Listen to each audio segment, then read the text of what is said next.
সম্মানিত উপদেষ্টা, আমাদের যে জাতীয়করণ, প্রথমে আপনাদেরকে আমি বিশাল একটা ধন্যবাদ দিতে চাই।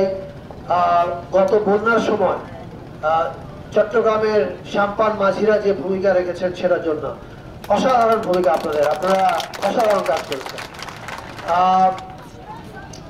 আরেকটা কথা বলতে চাই, এই যে সাম্পান, এটা আমরা সবাই জানি যে কর্ণফুলীর কথা ভাবলেই সাম্পানের কথা মাথায় আসতেই হবে। মানে সাম্পান ছাড়া কর্ণফুলীকে কল্পনা করাটা অসম্ভব কাজ।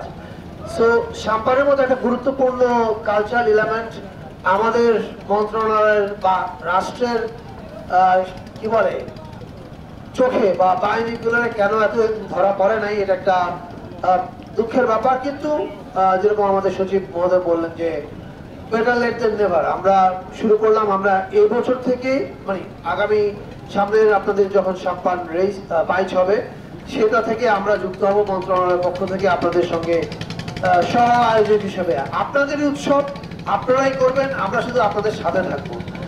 আর পাশাপাশি আজকে সকালবেলা থ্যাংক ইউ, পাশাপাশি আজকে সকালবেলা আমি আরেকটা কথা বলেছি যে নববর্ষ তো, নতুন বছর, বাঙালির নতুন বছর আছে, চাঁদ মা, মার মা, গারো সবার আছে। নববর্ষে আমরা সারা দেশে উৎসব হয়।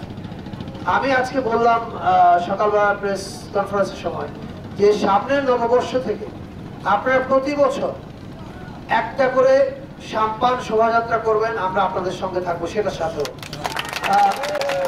এবং আমি নিশ্চিত এটা যে কি সুন্দর কালারফুল জিনিস হবে, শুধু বাংলাদেশের মানুষ না, দেশের বাইরের মানুষের কাছেও আমরা আপনাদের মাধ্যমে বাংলাদেশকে রিপ্রেজেন্ট করতে পারবো।